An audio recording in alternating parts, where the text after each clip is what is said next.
बिस्मिल्लाहिर्रहमानिर्रहीम। 10th class chemistry Lahore board. Last lecture में हमने चैप्टर नंबर 15 स्टोइचोमेट्री ख़त्म किया था, इसके न्यूमेरिकल सॉल्व किए थे। आज हम चैप्टर नंबर 16 इलेक्ट्रोकेमिस्ट्री स्टार्ट करेंगे। देखें फर्स्ट हेडिंग देखें, oxidation number of atoms in compounds and ions, के कंपाउंड्स और आइंस के अंदर जो ऑक्सीडेशन नंबर है, ठीक है। अब इसके कुछ बेसिक रूल्स हैं, वो सबसे पहले देखें। कहते हैं the assignment of oxidation number to atom in compounds and ions help to identify whether the reaction involves oxidation and reaction और नॉट, कि जो उसके ऊपर ऑक्सीडेशन नंबर होते हैं उससे हमें पता चलता है कि ये ऑक्सीडेशन करेगा या रिडक्शन करेगा या नहीं करेगा, ठीक है। It also helps to identify oxidising and reducing agent in the given oxidation reduction reaction. इससे हमें ये पता चलता है कि कौन सा ऑक्सीडाइज हो रहा है, कौन से ऑक्सीडेशन है, किस में कोई कौन सा रिड्यूस हो रहा है, किस में रिडक्शन हो रही है, ये तमाम चीज़ों के बारे में इसमें पढ़ा जाता है। सो फर्स्ट वन देखें, फर्स्ट रूल इसका क्या है, कहता है कि atoms present in free element has an oxidation number 0, कि अगर हम फ्री स्टेट में लेते हैं उसको तो ऐसी सूरत में उनका ऑक्सीडेशन नंबर क्या होगा, 0 होगा, कोई ऑक्सीडेशन नंबर नहीं होगा शुरू में। फॉर एग्जांपल सोडियम है Na बस, ठीक है, ऑक्सीजन O2, कोई उसका ऑक्सीडेशन नंबर नहीं होता इनिशियली तौर पर उसके फॉर्म में। उसके बाद कहते हैं for mono atomic ions, mono atomic किसे कहते हैं, जो एक में हो, ठीक है, पूरा का पूरा जो है एक में ही, सोडियम हो गया, क्लोरीन का Cl हो गया, कैल्शियम का Ca हो गया, ठीक है, एक में। मोनो एटॉमिक में जो एक में ऑक्सीडेशन नंबर होता है is equal to the charge present on it, ये इक्वल होता है जितना उसके ऊपर चार्ज मौजूद हो। फॉर एग्जांपल कैल्शियम जो है Ca, इसकी वैलेंसी +2 होती है, ठीक है ना, तो इसके ऊपर चार्ज +2 है, तो यही उसका ऑक्सीडेशन नंबर है। एल्यूमिनियम का +3 है, तो यही उसका ऑक्सीडेशन नंबर है। कहते हैं elements present in group 1 except hydrogen in the periodic table are assigned as oxidation number +1, के जो एलिमेंट्स ग्रुप 1 में मौजूद हैं, पीरियोडिक टेबल में पिछली क्लास में पढ़ा हुआ है, ठीक है, उनमें हाइड्रोजन के अलावा जितने भी होते हैं उनका ऑक्सीडेशन नंबर +1 होता है। ग्रुप 2 में जितने आ जाएंगे उसका +2, ग्रुप 3 के जितने आ जाएंगे +3, और जो ग्रुप 4 में आ जाते हैं वो फिर +-4 में आ जाता है, फिर -3, फिर -2, फिर -1, और एंड में जो है वो नोबल गैसेज आ जाती हैं जिनका 0 होता है। हाइड्रोजन का ये होता है कि हाइड्रोजन का जो आउटरमोस्ट शेल है वो डुप्लेट रोल, उसमें एक इलेक्ट्रॉन होता है, तो वो बाज़ औक़ात जो है वो सिर्फ एक इलेक्ट्रॉन है, वो कभी किसी को देख रिएक्शन कर लेगा, कभी किसी से लेकर रिएक्शन कर लेगा, उसके लिए रिएक्शन करना कंपैरेटिवली ईजी हो जाता होता है, तो ज़्यादा रिएक्टिव हो जाता होता है। ऐसे जो होते हैं वो एम्फोटेरिक कहलाते हैं, कि ये जो है वो कभी रिएक्शन करते वक्त इलेक्ट्रॉन दे देंगे, ठीक है, तो ये कैटाइंस में कन्वर्ट हो जाएंगे, किसी जगह पे रिएक्शन करते वक्त ये ले लेंगे और एनाइन में कन्वर्ट हो जाएंगे, तो कभी पॉजिटिव में तो कभी नेगेटिव में, तो इसलिए इनको एम्फोटेरिक कहा जाता है। ऐसे ही इन बाइनरी कंपाउंड्स कहते हैं 2-2 वाले, जिसमें 2 इकट्ठे लगे होंगे। इन बाइनरी कंपाउंड्स में क्या होता है, the more electronegative atom is always assigned with negative oxidation number, के अगर 2 आ जाएं तो उसमें से जो ज़्यादा इलेक्ट्रोनेगेटिव एटम होगा उसके ऊपर नेगेटिव ऑक्सीडेशन नंबर आएगा। For example fluorine being the most electronegative atom will always be given -1 oxidation number. Similarly, NH3 and H2S, nitrogen and sulfur are assigned the oxidation number of -3 and -2, ठीक है, क्योंकि अगर 2 वाले आ जाते तो fluorine जो है उसमें फिर ज़्यादा इलेक्ट्रोनेगेटिव है, तो उसका जो है ना वो पहले जो है ना लिखा जाएगा। ऐसे ही the elements of group 17 are normally given oxidation number -1, जो ग्रुप 7 के होते हैं, फ्लोरीन, क्लोरीन, ब्रोमीन, आयोडीन, ठीक है, ये सारे के सबका इनके जो है वो -1 है। ये पिछले प्रॉपर्टीज क्लासों में पढ़ी हुई है आपने, ठीक है। अब हाइड्रोजन की बात आ गई, कहते हैं hydrogen is assigned as oxidation number of +1 when it is compound with more electronegative atoms, while it is given oxidation number of -1 when it is combined with less electronegative atom। वो मैंने आपको पहले ही बता दिया कि ये जो है कभी जो है ना वो इलेक्ट्रॉन लूज करके कैटाइन के तौर पे काम कर लेता है, कभी इनाइन के तौर पे रिएक्शन कर लेता है, तो -1 भी होती है और +1 भी होती है। ये देखना होता है कि ये ज़्यादा इलेक्ट्रोनेगेटिव एटम के साथ है या कम के साथ है। So for example HCl oxidation number of hydrogen is +1, क्योंकि सोडियम जो है वो बहुत इलेक्ट्रोनेगेटिव है, तो वो क्या, क्लोरीन बहुत इलेक्ट्रोनेगेटिव है, तो वो क्या करता है, हाइड्रोजन फौरन जो है ना वो क्लोरीन को एक इलेक्ट्रॉन दे देता है, ऐसे में हाइड्रोजन +1 हो जाता है, ठीक है। जबकि अगर हम सोडियम हाइड्राइड में देखें तो ये -1 जो है वो क्योंकि सोडियम जो है वो ज़्यादा इलेक्ट्रोपॉजिटिव है, उसके पास वो फॉरेन इलेक्ट्रॉन जो है वो दे सकता है, तो जैसे ही वो देता है तो हाइड्रोजन के पास तो है आउटर मोस्ट शेल में एक है, तो डुप्लेट को वे करने के लिए या तो एक किसी से ले लेगा, 2 इलेक्ट्रॉन पूरे कर लेगा, या अपना भी किसी को दे देगा, तो उसके पास दोनों ऑप्शन मौजूद हैं। तो जब सोडियम की बारी आती है तो सोडियम दे रहा होता है तो फॉरन वो इलेक्ट्रॉन लेके, ठीक है, ऐसी सूरत में इसका ऑक्सीडेशन नंबर -1 हो जाएगा। इसके बाद ये चीज़ें याद रखनी है आपने। For example the element oxygen is assigned and oxidation number -2 in most of the compound, कि ज़्यादातर कंपाउंड में ऑक्सीजन का -2 होगा। The sum of oxidation number of all the atoms present in the neutral compound is always 0, वो बता दिया कि सब को इकट्ठा लेंगे तो इनिशियली तौर पर 0 आ जाएगा। जो पॉली एटॉमिक आइंस होते हैं, पॉलीएटॉमिक जिसमें काफ़ी ज़्यादा एटम मौजूद होते हैं, the sum of oxidation number is equal to the charge present on the ion, तो सम ऑफ एटॉमिक नंबर क्या है, जितना उसके ऊपर चार्ज मौजूद होता है।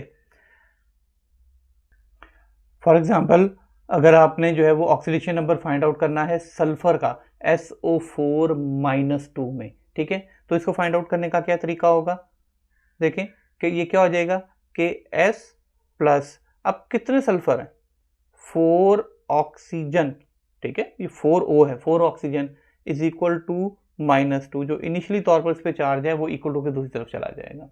अब सल्फर +4 इंटू ऑक्सीजन क्या है, -2 is equal to -2, so S +- is equal to -2, तो सल्फर इज इक्वल टू -2 + 8, तो S इज इक्वल टू +6 आ गया। सो यहाँ पे जो सल्फर है उसका ऑक्सीडेशन नंबर क्या होगा, +6 होगा। अब इसमें क्या करना है, find out oxidation number of manganese in KMnO4, उसमें हमें पहले ही गिवन था, ठीक है ना, -2 था हमारे पास, अगर देखें तो उसके ऊपर जो है वो बताया गया था कि ये एनाइन है, -2 सल्फेट आइन थे ना बेसिकली। सो इसमें क्या हो जाएगा, हम हमारे पास जो जो मौजूद है क्या है, पोटाशियम यानी K, तो हमारे पास आ जाएगा +Mn प्लस कितने ऑक्सीजन है, 4 ऑक्सीजन इज इक्वल टू 0, चूंकि अभी बताया कि अगर इनिशियली तौर पर लेते हैं तो उसके ऊपर कोई चार्ज नहीं होता, ऑक्सीडेशन नंबर 0 होता है। अब यहाँ पे पुट कर देते हैं, पोटाशियम का क्या होता है 1, मैंगनीज का हमने फाइंड आउट करना है, +4 इंटू ऑक्सीजन का भी बताया -2 is equal to 0, so 1 + M -8 is equal to 0, so M 1 - 8 क्या हो जाएगा, -7 इज इक्वल टू 0। इस तरह जो मैंगनीज है ये उधर जाके +7 हो गया इसका, तो इसका जो ऑक्सीडेशन नंबर आ गया वो हमारे पास आ गया +7। Next, writing chemical formula of ionic compounds by applying oxidation number. अब हम जो केमिकल फार्मूला है किसी भी कंपाउंड का वो लिख सकते हैं अगर हमें इसका ऑक्सीडेशन नंबर पता हो, ठीक है, और वो कैसे होगा, पीरियोडिक टेबल से। पीरियोडिक टेबल ले लें या फिर इलेक्ट्रॉनिक कन्फिग्रेशन ले लें, ये हमें हेल्प करते हैं कि हम इसके ऑक्सीडेशन नंबर को जो है ना वो प्रिडिक्ट कर सकते हैं, बता सकते हैं कि इसका ऑक्सीडेशन नंबर क्या होगा। उसमें क्या था, फर्स्ट वन वालों का सारा जो 1 आ जाएगी, दूसरे में +2, फिर +3, फिर +-4, फिर -3, -2, -1, और लास्ट में जो आ जाएंगी नोबल गैसेज आ जाएंगी उनका 0 होगा फ्रॉम टॉप टू बॉटम। अब देखिए the element calcium is present in group 2 of the periodic table and it oxidation principal oxidation number is +2। अब जो कैल्शियम है वो सेकंड में रो में मौजूद होती है, बाय कॉलम वाइज अगर हम देखें जिनको कि हम जो है वो ग्रुप्स कहते हैं, सेकंड ग्रुप में होती है, तो इसका जो ऑक्सीडेशन नंबर होगा वो +2 होगा, जो थर्ड ग्रुप में होगा उसका +3 होगा, ठीक है, और जो फोर्थ में होगा उसका +-4 होगा, ऐसी सॉन जो है वो आगे चलता रहता है। इसी तरह क्लोरीन जो है वो 17th ग्रुप में मौजूद होता है, ठीक है, और वो जो है ये जो है वो सबसे ज़्यादा यानी कि -1 में पाया जाता है, बहुत रिएक्टिव होता है। लेकिन जब ये किसी भी लेस इलेक्ट्रोनेगेटिव के साथ मिलता है, बाइनरी कंपाउंड बनाता है, तो ऑक्सीडेशन नंबर -1 लगता है। इसके लिए आपने क्रिस क्रॉस मेथड इसको कहते हैं, इसको क्रिस क्रॉस मेथड को ध्यान में रखना है। फॉर एग्जाम्पल Ca और Cl है। अब Ca का क्या है 2+ और क्लोरीन का क्या है 1-। जब हम इनका केमिकल फार्मूला बनाएंगे, केमिकल फार्मूला लिखेंगे, तो क्रिस क्रॉस इसका वाला 2 जो है वो क्लोरीन के साथ चला जाएगा और ये वाला जो है ना वो इसके साथ आ जाएगा। तो ये 1 है तो ये क्या बन जाएगा Ca, और क्लोरीन का से 2 था तो जाएगा Cl2। तो इसका केमिकल फार्मूला क्या बन गया फिर CaCl2। ये इसको क्रिस क्रॉस मेथड कहते हैं। जो इसका ऑक्सीडेशन नंबर है वो इधर आ जाएगा, जो इसका ऑक्सीडेशन नंबर है वो इस तरफ दूसरी तरफ आ जाएगा। तो ये एक तरीका होता है जिसमें हम केमिकल फार्मूला आयनिक कंपाउंड्स का जो है वो बना लेते हैं, किस तरीके से उनके ऑक्सीडेशन के नंबर के हिसाब से। अब सिंपल सेकेंड एग्जांपल अगर आप ले लें, फॉर एग्जांपल H और Cl। H का जो है ना वो Cl का तो है 1-, तो H का क्या है ये +1 हो जाएगा। जो पीछे बताया कभी प्लस भी हो सकता है माइनस भी हो सकता है, ठीक। सो ये जो है ये इसके साथ चला जाएगा और ये इसके साथ आ जाएगा। तो ये क्या बन जाएगा HCl। देखें कोई 2 किसी के साथ नहीं लगा चूंकि दोनों का -1 और +1 था, लेकिन यहाँ पे कैल्शियम का +2 था जो कि क्लोरीन के साथ नीचे शिफ्ट हो गया, क्लोरीन का -1 था जो कि कैल्शियम के साथ लग गया। तो ये जो है क्रिस क्रॉस मेथड से हम फार्मूला जो है वो लिख सकते हैं। ऐसे ही अगर आप एल्यूमिनियम ऑक्साइड का बनाते हैं तो एल्यूमिनियम जो है, एल्यूमिनियम होता है Al और उसका होता है 3+। सिमिलरली ऑक्सीजन का अभी बताया, ऑक्सीजन का जो है वो होता है 2-। तो क्रिस क्रॉस मेथड के मुताबिक ये वाला इधर और ये वाला इधर, तो फार्मूला क्या बन गया हमारे पास Al2O3, एल्यूमिनियम ऑक्साइड। ये हमारे पास उसका केमिकल फार्मूला बन गया। तो ये इस मेथड को क्रिस क्रॉस मेथड कहते हैं, जिसकी मदद से आप फार्मूला आयनिक कंपाउंड्स का बनाते हैं। हमारा आज का लेक्चर यहीं तक था। 16.1 और 2 ये जो चैप्टर है काफ़ी कंफ्यूजिंग है, बच्चों को काफ़ी कंफ्यूज करता है। सबसे ज़्यादा क्वेश्चन जो है वो इसी चैप्टर से मेरे से पूछे जाते हैं। सो इसलिए इसको हम बड़ा शॉर्ट यानी 2-2, 3-3 टॉपिक्स करके करेंगे ताकि इसको हम थॉरोली मुकम्मल कर सकें, एग्जांपल्स के साथ कर सकें ताकि अच्छे तरीके से समझ आए।